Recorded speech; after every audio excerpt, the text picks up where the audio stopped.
Welcome to 20 Minutes of Clarity, your go-to podcast for financial insight and advice.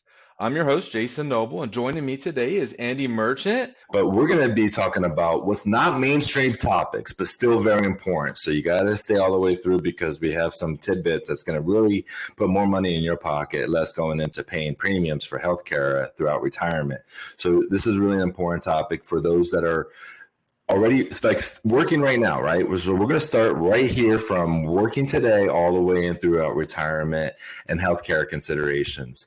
Now, as you could imagine, there's new laws and regulations that could come in that could tweak these things. This is why, as we have this conversation today, it's based off the current law. Now, Andy, you wore a suit jacket for this conversation, so obviously you know it's an important topic, right? For those that are watching and listening, what I'm going to get to is, would you promise that we'll get together if new laws and regulations come out on healthcare, and we can come back to the drawing board and redo okay? So you heard it here. Andy's committed. Yep. But let's talk about if someone's working right now, okay? Because we were just going to jump right into healthcare. So HSAs, FSAs, health savings account, flexible spending accounts. Can you walk us through like what they are, some pros and cons, just how they operate and overall work? Yeah, I mean, HSAs and FSAs, right, you're more familiar with it. A lot of our audience and our viewers and listeners are probably aware of them. I just wanted to highlight it today because the importance of understanding an HSA and an FSA is how it addresses your long-term planning. Really, at the simple point of this is, your FSAs and your HSAs, the way we look at it, HSAs are long-term. You can fund them, you can keep them, you can use them for retirement. They're a common part of our retirement planning for clients. And then FSAs are one of those, you got to use them, use it or lose it. So when you're looking at it, now there's qualifications of what you can do to use an HSA versus an FSA as far as what you can contribute into it. But the key is have the conversation. Can I qualify for an HSA? That's part of the plan. And then how can we fund it? What are the limits and how do we get into it? That's what I wanted to hit. There's some tax advantages to it, not the point of today. It's the understanding of our topic. This is all about long-term planning, preparing you as you're accumulating assets for the day when you do retire and you have to start addressing income. So yeah, I got to say, so being a financial advisor, obviously, right? And when we had Avery and Ryan, and we knew that babies were coming. We know it's 9 months, right? So we weren't surprised. Now, could it be sooner, right? Those who are watching and listening, of course. But we were able to switch from a high deductible plan to more of a conservative type of healthcare policy, so to help us with the cost of bearing a child in the United States these days. I think the estimated cost is coming around like $12,000, $12,000 to $15,000. So we were able to do that. But once once we had our child.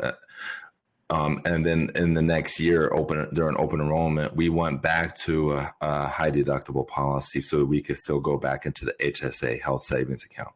What I love about the HSA is, you said we were not going to go too much into it, but it's the only account that I'm very familiar with that you get a federal tax deduction on the contribution. The money grows tax deferred. And when you use it for qualified healthcare expenses, it comes out tax free.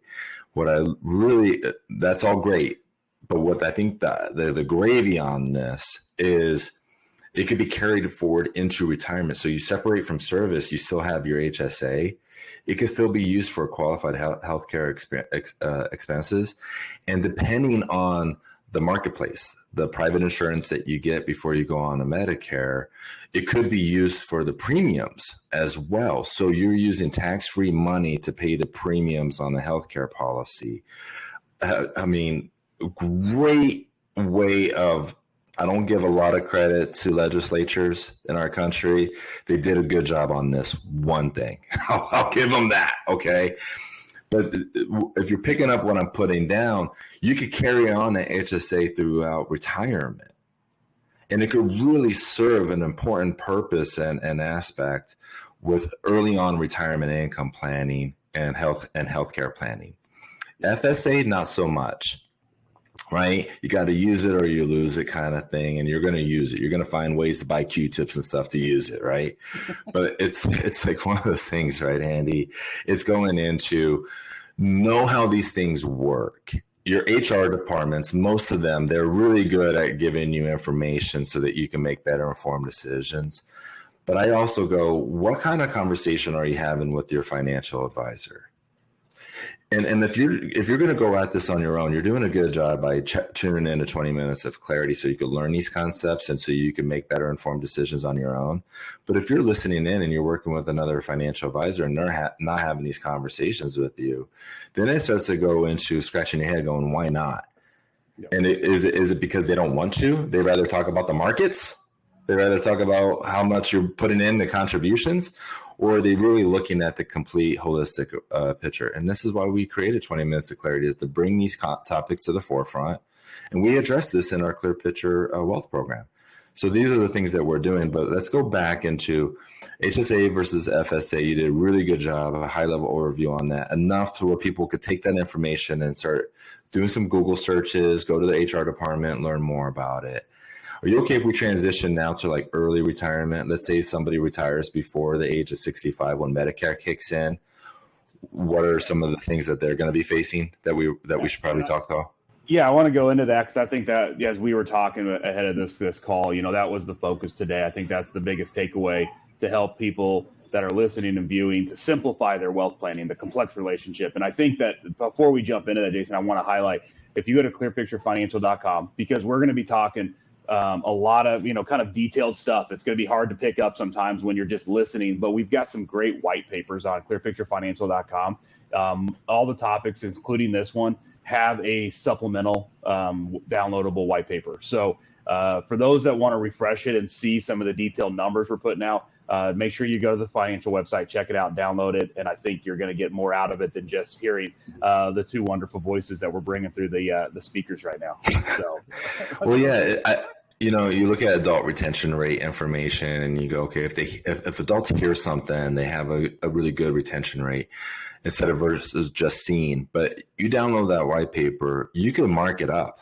It's yours, right? You can highlight it, you can write notes on it, you can really make it your own. And when you do that, it's going to take what you retain from these conversations, this podcast, and then our white paper and take it to a whole nother level so that you could be able to actually take what you're learning and apply it. That's the thing I find most people have a hard time, is they can gather all this information, but then how do you apply it? And the application process and actually execute on it is what it's going to help you with those white papers. Absolutely. So when you retire before the age of 65, you could be looking at COBRA that would be provided by your employer. But there's limitations on that COBRA depending on how you separate it from service. That could be a whole other 20 minutes of clarity. So just understand there's some caveats and rules there.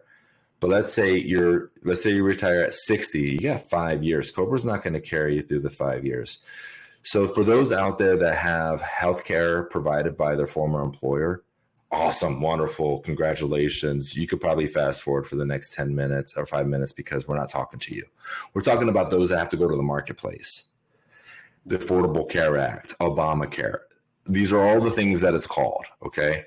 When you go to the marketplace, it's going to be 4 different levels. You have the bronze, you have the silver, the gold, and then you have the platinum level. And basically what it's looking at is what is your premiums, out-of-pocket costs, total deductibles, and things of that nature, and then overall services provided to determine those 4 different levels. The main thing across all the way through is it's going to look at your MAGI, your modified adjusted gross income. It's line 11 on your 1040 in case, pull it out, right? You got tax forms sticking around, pull it out. It's line 11. Okay. What I'm getting at there is it's going to look at the MAGI to determine what is your premium. And there's another tax form called the 8962 tax form. The 8962 tax form gives you what's called a premium tax credit. Can I say, that's the facts, man. That's a Joe Friday, just the facts. But I'm going to go into a story, Andy, about this topic. So there was this couple that was interviewing me. They're from Southern Jersey. And they've been working with the same advisor for 15 years, and they've been working with the same accountant for 20 years. Their advisor was telling them to make all their withdrawals out of a 401k. Well, when they did that, it was automatic a 20% federal tax withholding and then state taxes for the state of New Jersey. So when they were making those withdrawals, it was really driving up their MAGI, their modified adjusted gross income, because withdrawals coming out of a 401k, a traditional IRA, a rollover IRA, that all hits your MAGI, okay? But not from the Roth, not from the Roth. Now, what about capital gains in like a joint brokerage account or a trust? Yes, that can hit the MAGI. So you have to work with a qualified professional to see how you could offset that kind of risk. But anyway, what that was going on is they were paying $2,400 a month in healthcare premiums. That's a lot of money that they were paying. But this couple did a really good job with their asset location. They had money in Roth. They had money in a joint account. So what I suggested in our first meeting through the clear picture analysis is we're going to do a blended withdrawal. We're going to take some money from the 401k. We're going to take some money from the Roth, some from the joint. By doing that, it's going to give them a premium tax credit. Instead of paying $2,400 a month, they were going to pay $400 a month. We were going to keep $24,000 more in their pocket. Okay? So the first thing the husband did, he crossed his arms during this whole part of the conversation, and he goes, why didn't my advisor or accountant tell me what you just said? And I go, I don't know. I wasn't at that meeting. I wasn't at those meetings.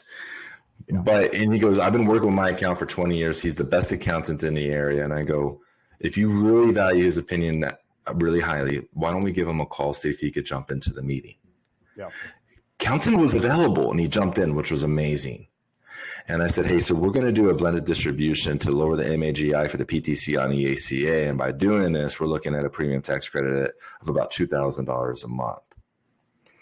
And he goes, and he's running his numbers and he's looking down. He comes up. He goes, no, I think with what you just said to me, they will pay $300 a month, not $400. Kudos to the accountant on that little correction. Had to have the final word. Yeah. So the client, the husband goes, why didn't you tell me this over the last 2 years, where Jason was able to tell me this within the first 20 minutes of meeting?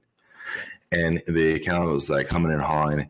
And I go, it's really the financial advisor that works with the accountant as a collaborative experience to make sure that we're all looking at this from our own viewpoint to put you in the best situation possible. Yeah. And then the accountant goes, why do you think the advisor was having me withdraw money from the 401k? I was like, was the advisor managing the 401k? He goes, no. I was like, he was probably having you withdraw all the money from the 401k because he didn't want to deplete the accounts that were under his purview and management. This story articulates extremely well the importance of working with qualified professionals that are going to be able to work with your team of professionals, your accountant in this case, also your healthcare provider. You know, I interviewed people throughout the country and people here in the Low Country, Charleston area, right? To go like, hey, I know a lot about premium tax credits and healthcare, but I want to have you talk to a person who only specializes in the marketplace and that could then help you transition into Medicare, so that you have them working with you on deciding what policy to go with, as I'm working with your accountant on making sure that you're paying the appropriate premiums and not a penny more that you can't get back. Yeah. Well, I love what you're saying, because I think that's the big, again, sticking to our series theme of just talking about the things that are important but less mainstream in a financial planning process.